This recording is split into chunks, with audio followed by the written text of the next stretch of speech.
Welcome back to the Art and Business of Writing podcast, where we help writers write efficiently and market effectively. I'm Kayla Thomas, and I'm here with my co-host, Chris Jones. Hey, Chris, how are you doing this week? Hey, Kayla, it's been quite the week. Making strides in moving the podcast to 2 days per week with a goal of 3 by mid-spring, planning a new ebook resource for writers and authors who subscribe to my email newsletter on the website, and I'm enjoying some unseasonably warm weather. How about you? Still cold and snowy here. We've got sun today, but the snow is supposed to fly again tonight and tomorrow. I've been working with my cover designer this week on a new cover for my book Tackling Summer, and also for the cover for its sequel, Fighting for Fall. We're putting together a new look for a 4-book series. Ooh, fun! Yeah, it is pretty exciting. Now, before we dive into today's topic, the 5 essential elements for your website homepage, let's hear from our sponsor, author Jamie Raintree. Hey writers, do you struggle to create a strong writing habit? Let me tell you about an easy-to-use spreadsheet hundreds of writers have come to depend on. With the Writing and Revision Tracker, you simply enter the amount of words you've written or pages you revised at the end of each day, and it will automatically calculate your daily, weekly, monthly, and annual total for up to 8 projects. Set monthly goals and watch the colorful graphs grow. To find out more or download your copy, visit Jamie Raintree, that's JamieRaintree.com. So we're talking about the critical elements of an author website. Last week we did an episode on hosting and domains. If you haven't listened to it yet, please go back and check it out. There's a lot to say about author websites, much of which you're going to find in the show notes, but for the sake of keeping the show digestible, we're going to roll on to some of the bigger points and leave the show notes to expand. So Kayla, let's talk about websites. When did you set up yours? I had mine set up while I was writing my first novel. I had a free WordPress blog where I'd been puttering around for a couple of years, but once I decided I was going pro, I figured I better take advantage of the fact that my name was available as a domain name and get the site going where I had the rights to sell product and do and say whatever I wanted. Nice. Lucky you. I unfortunately can't get my whole name as I had mentioned last week, but I set my setup a couple years ago. But last year when I wanted to rebrand, I made a lot of changes to my site to make it more user-friendly and better reflect the sort of clients that I was trying to get after, which were people looking to self-publish, people who needed editing help, book help, and coaching in the writing process. So it was a fun process of reorganizing my website to reflect a lot of the things that we're going to talk about today. So as we dive into websites, here are the 5 things for a very highly effective website. So let's dive in. Ready? Yep, let's go for it. All right. Number 1, have a compelling landing page. Be sure to have a great graphic header that tells people where they are and makes no mistake about it. Keep it clean and professional if you're a nonfiction writer, or limit it to just your logo, your name, or even an image of yourself if you're associating yourself with your brand. Take a look at ajjacobs.com or michaelhyatt.com to see how AJ Jacobs and Michael Hyatt incorporated their own image into their brand with their name. It's a very handsome look and something you can start to think about. So look at ways that you can use this prime real estate to create a billboard for yourself as an author. And with fiction landing pages should be clear as to their purpose, which is to inform visitors about your books and yourself. I think it's a good idea to have your books as one of the first things visitors see along with your name and logo. I have a friend who is an indie author, Keith Kareem Williams, and he's done a really great job of this on his website. His books are front and center, and when you land on it, he has a clear menu bar where you can navigate where you want to go next, whether you want to dive deeper into knowing about the books or knowing about him. He also has an announcement section just under the books display, and that will let you know what he's coming out with next or if he's having any events or anything exciting. So we will put the link to his site down in the show notes. It's a little bit of a long one, so it'll be easier for you guys to click on down there. Yeah, I think it's so important to make sure that your identity and your branding is very clear, direct, and easy. That way people don't really make any mistakes. They know where they are, and it looks really, really good, clean, Definitely, and I think too that like your colors and things like that, I was just thinking about this, how it kind of reflects your genre and the feel of you and your books. It definitely sets a tone for the whole site and for your business. And be sure to choose a font that works. I know sometimes we want to get cute and want to maybe use a scripty looking font or some other font, but really try to stay within the framework of the profession that you're in. So keeping nice, clean fonts as opposed to really playful fonts will give you the appearance, especially if you're in nonfiction, of being that professional that you want to be. So I would definitely steer away from fonts that people cannot read on a phone or a tablet as well. So think about that as you craft your header. Number 2, offer something enticing. What can you give away on your site on the landing page that will possibly convert to more books sold? Can you create a lead magnet, like a tip sheet, an ebook, a resource guide, or a writing spreadsheet, kind of like our sponsor Jamie Raintree does? Check out James Patterson's website. He offers several sample chapters of various new books that he has coming out. If you visit eofire.com, John Lee Dumas offers a free podcasting program, a free webinar program, and a free goals workshop. Learn to think of your website as a storefront and not as a brochure. People always come back to stores, but they invariably trash brochures once they lose their usefulness. And it's not a knock on you or not a knock on your website, but that's just the way it is. People want to come back. Give them a reason to come back to your website. So think about what's the one thing that you can give to visitors of your website that will keep them coming back for more. You know what I mean, Kayla? I do. I know some authors that give away full-length books on their website to entice people to sign up for their email list. And not just like a short little ebook, but like a full-on novel. Toby Neal is a police procedural mystery writer who has a 12-book series. Right now, she's giving away a copy of the second book in the series in exchange for email addresses. And I just think that is a great, valuable giveaway to pull people in and get hooked on her writing. And I think that's definitely a good thing to do. And we will have a link to her site in our show notes as well. Yeah, definitely. So think of what your people want. Like Kayla said, if they want full-length books, if they want sample chapters like James Patterson, if they want courses, think of ways that you can entice people to give you those email addresses so that you can stay in touch with them and keep them coming back for more. Next, capturing leads and readers with an email opt-in. So we're going to continue on that thread. If you're not currently capturing email from your website, you're letting opportunities slip through your fingers. Your offer can be what you give in exchange for that. And this is the chance for you to build a permission-based email list, which takes you out of that category of being a spammer, and it allows you to send updates and information out to that list. Something that you can use to capture emails that's really cool is AppSumo. AppSumo is this really cool WordPress plugin that creates pop-ups. So when someone gets onto your website, within 10 to 15 seconds, a box will pop up with a graphic in it, or it can be text only, but you can put whatever you want in this thing. It can say, like, get your 15 ways to be a better author guidebook by signing up right now, or whatever you want to call your offer. But it's a really cool way to get the reader to sign up because it jumps out on the page. Another thing that you can use is ClickFunnels or lead pages, and you can create an opt-in landing page that readers can interact with before viewing your website. This is a way that you can get them to take action before they actually get a chance to look at any content on your website. Jeff Goins does this with his website. He allows you to subscribe to a lead magnet that he has, and he gives you a lot of testimonials around it. But you can either choose to go into the website, or you can actually put your email list, download it, and then it takes you into the website. But either way, you have to interact with this lead page, so there's no way around it. So if that's your style, definitely run with it. There's also an app called Hello Bar. Hello Bar is really snug. It stays right at the top of the browser. It's not even, I wouldn't say it's hidden, but it's kind of handsomely tucked right above where your menu bar or your header is going to be. And what Hello Bar does is it allows you to create a custom button and title your offer in a completely different, like, offset color. A good person to check out would be Lewis Howes's website. Lewis Howes has a Hello Bar on the top of his website, and you can see how that's implemented. It's a very easy thing to drop onto your website to capture leads. And if you're looking to collect email, MailChimp is definitely the way to go. It's very easy.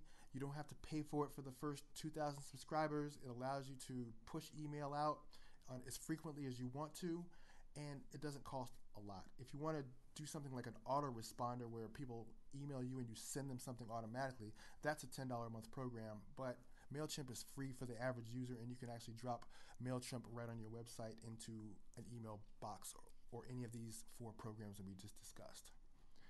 Do you use an email handler, Kayla? I use MailChimp for mine. And how do you like MailChimp? Yeah, I do. I like it. It's had a little bit of a learning curve, but I've muddled my way through it, and it's actually pretty easy once you've got it figured out to drop the code into your website and have it collect those addresses for you. And I personally have the $10 a month subscription, so that way people can get a free book when they sign up for my email list, and it's definitely worth that to set up that automation program. Yeah, and the cool thing about MailChimp is it gives you the code that you can implement into any one of these four resources that we just talked about, and when it captures the emails, it will automatically carry them over to MailChimp for you, so you don't even have to take it over there yourself. It'll pull it in there for you, so that's a big perk and a big plus. Definitely. So next, we're talking about having prominent social media buttons. You know, everybody wants to be connected beyond the website, and that's something you definitely want to take advantage of. Connect beyond the website. Keep the conversation going. People love to see what you do outside of just your website. Your website definitely is your professional place where they can learn about you and your products and services, but they get the sneak peek on the behind the scenes when they get to catch you on Facebook or Twitter or Instagram. So be sure to have very visible social media links on your website so people can connect with you. Pat Flynn from Smart Passive Income, he uses very large, bold text links for his, which is fine. Definitely not the way I would go, but it works for his site because he has a very bold and heavy font-styled website, so it looks really good on his website. Who do you recommend in the fiction world? I like how Joanna Penn of the Creative Pen has her set up. They're these fun little round buttons that kind of set up to catch your attention. You know, they're a different shape than everything else on the website, and so it brings attention to her social links, and it's a quick and easy way to latch on and click over to what she's doing in other sites. When you visit an author's site, do you try to find them socially? I do sometimes. It depends on the author, you know. There's some people that just appeal to you and you want to have more to do with them on a daily basis. You want to see what they're doing on Facebook or Twitter. So, yeah, it depends on the author, and if I'm totally in love with them and definitely don't want to miss anything that they're doing, that little fangirl moment, that's definitely when I push the button. Yeah, I think we all have those fan moments. Yep. And Joanna is probably one of the people I fangirl just a little bit.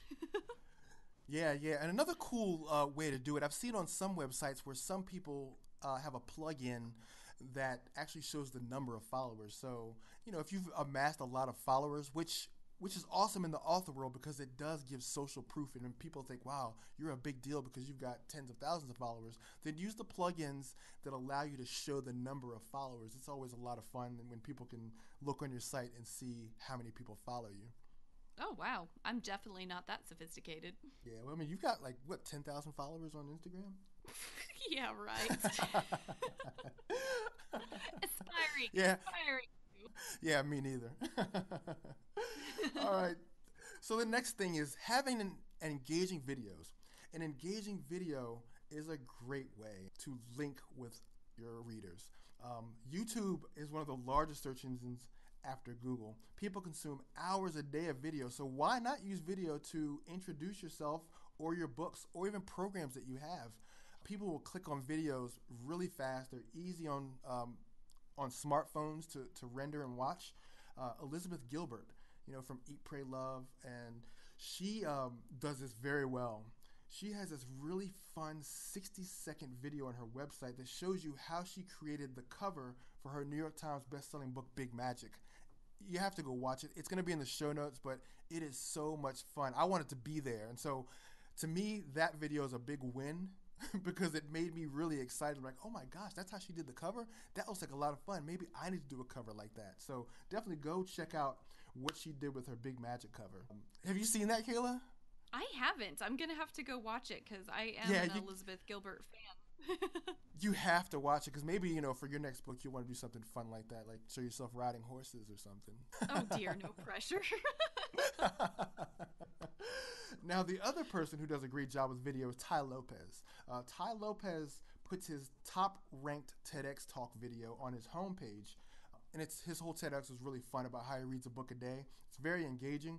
But yeah, check out how he handles his video. But it's right front and center of his homepage, so you can click on it and you can kind of learn about his philosophy, because that TED Talk really speaks to his entire platform. So it's a very smart way to get to know Ty and understand how he operates. So if you're thinking about trying video, get really creative and think about whether video would be something that you could use as a great engagement and connection tool with your audience.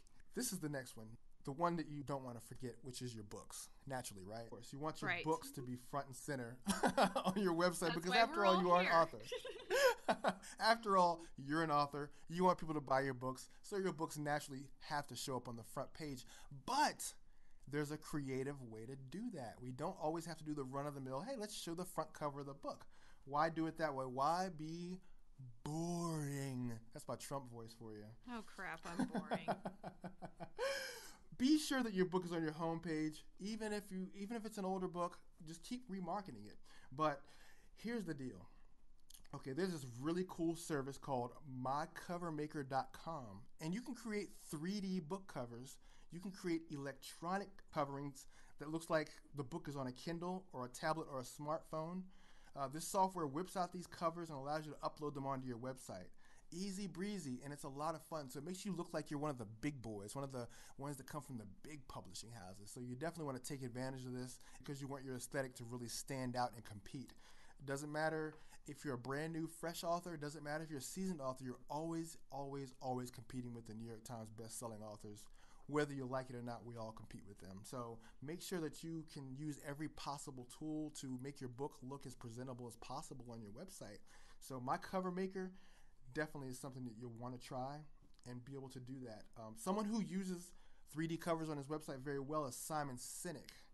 Simon Sinek had this phenomenal TED Talk. Everybody knows him. He actually just had another popular video go on YouTube, not YouTube, but on Facebook, just about the millennials. So I'm sure you're very familiar with Simon Sinek, but his covers look really cool in the middle of his website, and plus he does something really neat. He has links where you can click and you can actually have him sign the books and send them to you. So another value-added proposition to go on the website.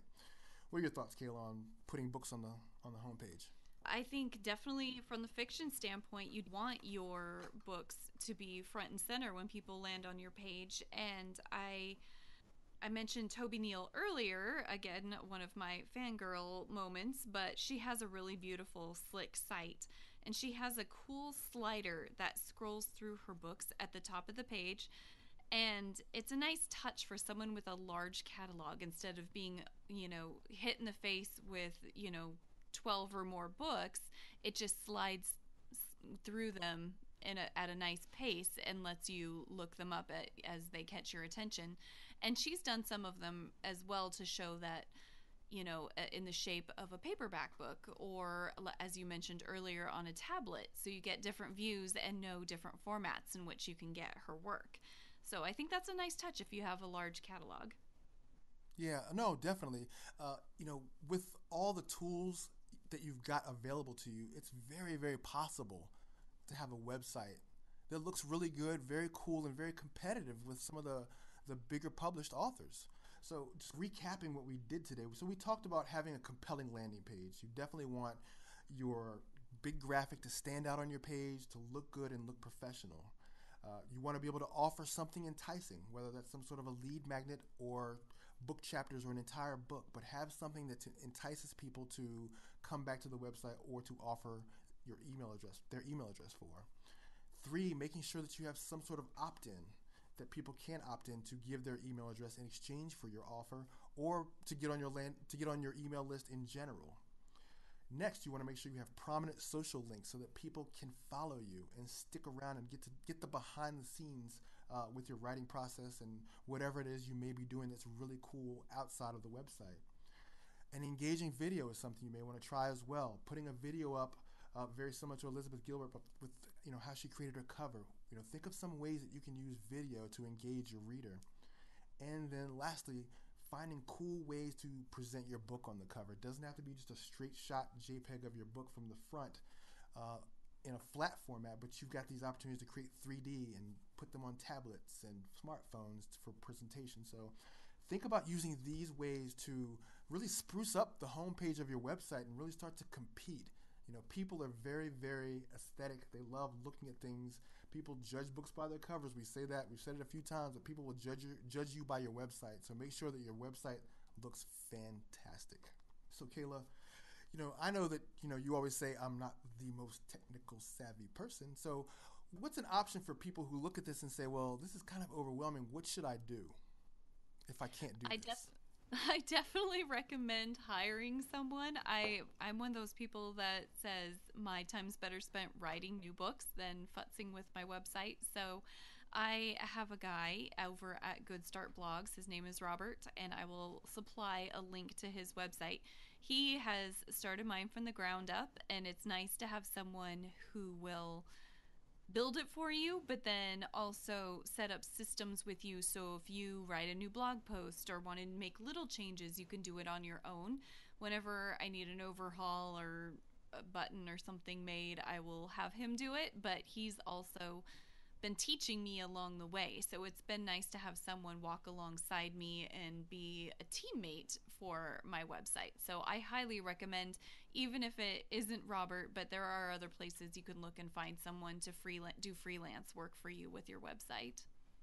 Excellent. So yeah, if you're not technically savvy, definitely want to reach out and try to find someone who can help you with your website. All right, so now that you've got these amazing tools, and I know that you're all excited to jump into your website, be sure to check out the show notes to look at some of the pages that we talked about within the episode. That way you can see these things in action, see how they work, and see if they're right for your website. Also, be sure to share this episode with a friend, and if you like the value we're bringing each week, subscribe on iTunes, Stitcher, Google Play, iHeartRadio, or wherever you listen to podcasts, and leave us a review. This is Chris signing off. You can find me at chris@readywritelaunch.com, and I'm also on Instagram and Twitter at Chris Jones Inc. How about you, Kayla? You can find me over at KaylaDawnThomas.com and on Twitter at KaylaDawnWrites. Excellent, and we will see you guys next week.